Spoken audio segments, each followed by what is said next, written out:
இப்ப இந்த மிடில் கிளாஸ்ங்கிறது வந்து கரெக்டா டிஃபைன் பண்ணணும். ஏன்னா 10 வருஷத்துக்கு முன்னாடி நான் இத டீப்பா ரிசர்ச் பண்றதுக்கு முன்னாடி நானே என்ன மிடில் கிளாஸ்ன்னு சொல்லிப்பேன். அது முற்றிலும் பொய். ம். இந்த டாப் 0.1% இருக்கிற கும்பல் நான் தான். நான் வேலைக்கு போறேனோ வேலைக்கு போலையோ, இன்னைக்கு எனக்கு பணம் வருதோ இல்லையோ, அதெல்லாம் எனக்கு கவலை கிடையாது. இப்ப மிடில் கிளாஸ்ங்கிறது யாருன்னு பாத்தீங்கன்னா, என் நண்பன் நீங்க இருக்கீங்க பாருங்க செந்தில். உங்களை ம். வந்து நான் நியூஸ் 7 டேஸ்லன்னு தெரியும்.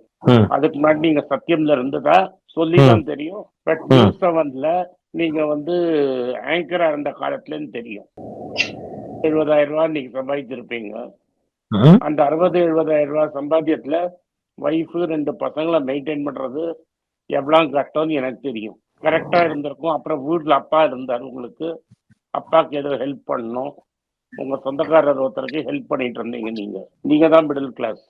40,000 ரூபாய்க்கு கீழே வாங்குறவன்லாம் பாவம் ஏழை மெட்ராஸ்ல. 40,000 ரூபாய் சம்பளம் வாங்கினானா அவனுக்கு ஒய்ஃப் 2 பசங்க இருந்தான்னா ரேஷன் கார்டு இல்லைன்னா அவனால இருக்கவே முடியாது. ஸோ இந்த 60-70,000 ரூபாய் சம்பளம் வாங்குறதுல இருந்து 1,30,30,000 ரூபாய் 1,40,000 ரூபாய் சம்பளம் வாங்குறவன் தான் மிடில் கிளாஸ்.